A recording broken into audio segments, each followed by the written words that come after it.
ওপর থেকে প্রতিদিন একটা করে ছোট ছোট ছোট ছোট সাপের বাচ্চা লাফায় লাফায় পড়ে পাকঘরের ভিতরে। তখন আমার খুব ভয় লাগে, আরে কি হলো?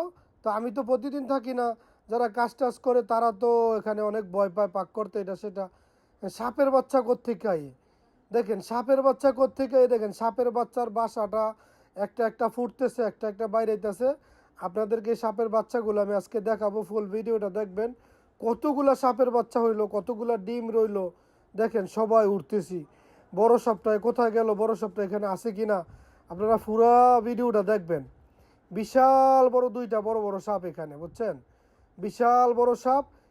ওইখান দিয়া সাইডে সাইডে দেখবেন, আপনাদেরকে দেখাচ্ছি।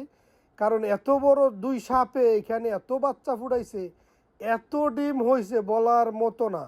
দুই চারটা করে ফুটাইতেছে আর দুই চারটা করে বাইরাইতেছে, এদিক দিয়ে এদিক দিয়ে এদিক দিয়ে আসছে, বুঝছো? এই বাচ্চাগুলো এদিক দিয়ে ফাঁকে দিয়ে দিয়ে দিয়ে দিয়ে দিয়ে আসে বায়া বেয়া বায়া বেয়া। তা এসে টপ করে নিচে পড়ে। তো একদিন যদি পাতের পাতিলা তরকারি পাতিলা যদি পড়া যায়, তো একদম সাপের বাচ্চাই খেয়ে ফেলবো, বুঝতে পারছেন? তো এইরকম মনে করেন এত ভয়ের মধ্যে থাকতে হয়।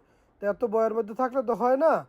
এই জিনিসটা আপনাদেরকে দেখানোর জন্য ভিডিওটা বানাইলাম, এই জিনিসটা নির্মূল করার জন্য। দেখেন আসলে এখানে কিচ্ছু নাই, পুরা ভিডিওটাই আসছিল ফেক। হ্যাঁ, এখানে কাঁচরা মাছরা আছে কিছু, এগুলো পরিষ্কার করার জন্য আমরা সকলে উদ্যোগ নিছি। কারণ এদিক দিয়ে এগুলো ময়লা টয়লা থাকলে ওই ড্রেন মেন বন্ধ হয়ে যায়, সমস্যা হয়, বুঝতে পারছেন?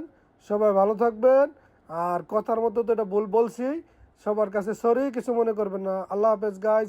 ভিডিওটা কপি লিঙ্ক শেয়ার করবেন যদি ভালো লাগে, কথাগুলো ভালো লাগে।